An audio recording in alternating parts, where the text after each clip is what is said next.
পিতা কনজুগাল লাইফে যখন পিতামাতা দুইজন একসাথে হয়, মায়ের যেই জিনিসটা সেটা যদি আগে যায়, সন্তান মায়ের চেহারার হয়। তোমায় সরেছে, তোমারে মনে পড়েছে, মানুষ আজ ধুকে ধুকে মরছে দেখো পথের ধুলায়, অভাবে অনটনে দিনে রাতে আবরু লুটায়, জালিমের অত্যাচারে অসহায় হাহাকারে বিধাতার আরশকে পেয়েছে, তোমারে মনে পড়েছে। আল্লাহু আকবার। জালিমের শুনো, আমার নবীর কথা শুনো, মা ইয়ানতিকু আনিল হাওয়া ইন হুয়া ইল্লা ওয়াহয়ুন ইউহা। He never talks from his personal wings. কখনো মন থেকে কথা বলতেন না, ওহী আসলেই কথা বলা শুরু করতেন রাহমাতাল লিল। ইহুদিদের বড় আলেম আব্দুস সালাম, তিনি আসলেন রাসূল সাল্লাল্লাহু আলাইহি ওয়াসাল্লামের কাছে মদিনায়, এসে বললেন, আমার 3টা প্রশ্নের উত্তর যদি আপনি দেন আমি এখনই মুসলমান হয়ে যাব। কষ্ট হচ্ছে আপনাদের? দুইজা হাইয়ুন তো? হ্যাঁ, দেখি কে না হয়, আয়ও না হয় বাজি, আরা একসাথে হ্যাঁ দে ইনশাআল্লাহ। ন খাইলে তো আরা শক্তি বেশি বাড়ে, খাই খাই তো মুসলমান বেগুন গুমাত দেওয়া, কম খাইবা বেশি খাওয়াইবা মানুষকে।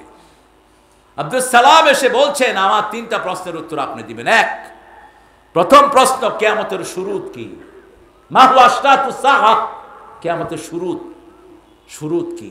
দ্বিতীয় প্রশ্ন, কেন বাচ্চারা মায়ের মতো হয় অথবা বাপের মতো হয়? কোন কারণে বাপের মতো হয়, মায়ের মতো হয়? 3 নাম্বার বললেন,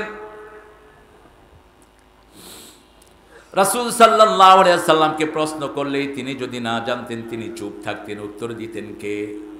আরো চিৎকার করে বলেন কে? 3 নম্বর আরেকটা প্রশ্ন করলেন, আসবে একটু পরেই আসবে। প্রথম প্রশ্নের উত্তর রাসূল দিচ্ছেন। প্রথম প্রশ্নের উত্তর হলো, উত্তর দিক থেকে একটা আগুন পূর্ব দিক থেকে বেরিয়ে পশ্চিম দিকে মানুষকে তাড়িয়ে নিয়ে যাবে। এটা হলো কিয়ামতের চূড়ান্ত শর্তের একটা শর্ত। আগুন বের হবে। আপনি ঘুমালে আগুনও ঘুমাবে, আপনি দৌড়ালে আগুনও দৌড়াবে, সবাইকে নিয়ে যাবে এই ফিলিস্তিনে। 2 নাম্বার, পিতামাতার সেকেল কেন বাচ্চারা পায়? রাসূল সাল্লাল্লাহু আলাইহি ওয়াসাল্লাম জবাব দিচ্ছেন, তিনি বললেন, একটু আগেই জিবরাইল আমিন এসে আমার কানে কানে উত্তর দিয়ে গেছে। যখন কনজুগাল লাইফে যখন পিতামাতা দুইজন একসাথে হয়, মায়ের যেই জিনিসটা সেটা যদি আগে যায়, সন্তান মায়ের চেহারার হয়, আর যদি পিতার যায়, সন্তান পিতার চেহারার হয়ে যায়। আবার পিতামাতার চেহারা ছাড়া ঘরে যান বল, হ্যাঁ, নাতিরে জাতি ধরুন, আয় দুর্জন জানেন, নাতিরে জাতি দুর্জন, ঠিক আছে না? উঠে কিনলে আয় আগে উঠি।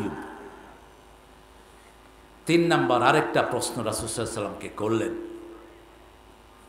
রাসূল সাল্লাল্লাহু আলাইহি ওয়াসাল্লাম উত্তর যখন দিলেন, তখন তিনি কালেমা পড়ে মুসলমান হয়ে গেলেন। সুবহানাল্লাহ বলতে ইচ্ছা করে। কোনো কথা নিজের মন থেকে কখনো বলেননি। সূরা হাক্কার ভিতরে আল্লাহ বলছেন, ওয়ালাউ তাকাওয়ালা আলাইনা বা'দাল আকাবির, নিজের মন থেকে যদি তুমি কোনো কথা বলতা, লা আখাযনা মিনহু বিল ইয়ামিন, আমি তোমার ডান হাত চেপে ধরে লাকাতানা মিনহুল ওয়াতিন, তোমার কণ্ঠ নালী আমি কেটে ফেলে দিতাম। এই কাজ করার জন্য আমাকে কেউ বাধা দিয়ে রাখতে পারত না। কে বলছেন?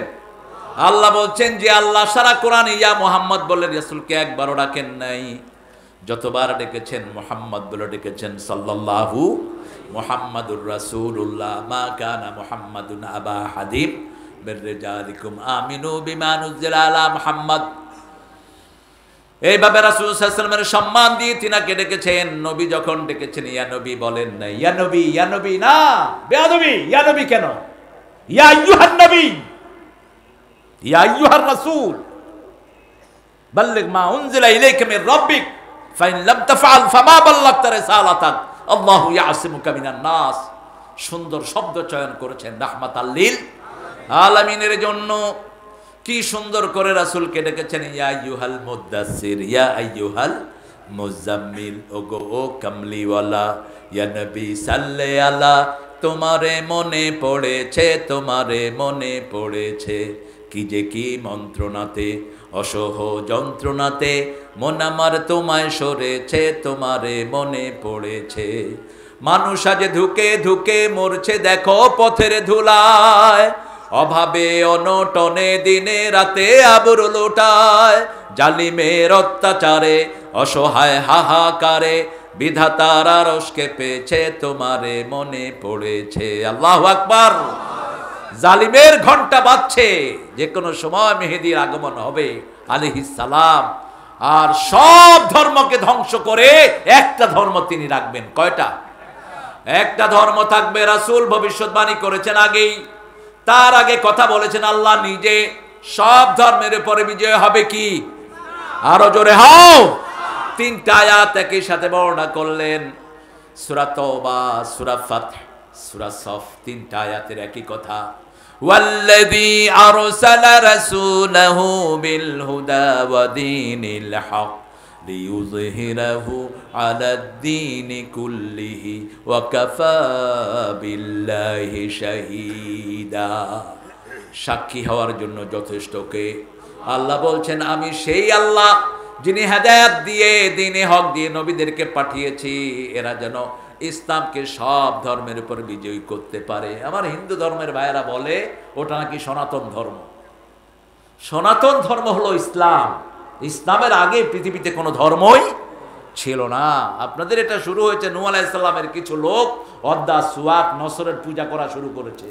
সূরা নূহের ভিতরে 5টা মূর্তির নাম এসেছে, এখান থেকে আপনাদের এই মূর্তি পূজাটা শুরু হয়েছে। এটা সনাতন না। তার আগে আদম আলাইহিস সালাম প্রচার করেছেন লা ইলাহা ইল্লাল্লাহু আদম সফিউল্লাহ। তো আপনাদেরটা সনাতন হলো কেমনে? সনাতন হতে হলে ইসলাম হতে হবে, ঠিক না বাটি? কথা বলেন না কেন? ইসলাম নিয়ে আমরা থাকবো, মরবো, যদি জীবন দিতে হয় রাজি আছেন না? নাই? হাত তুলে দেখা দাও মুসলমান।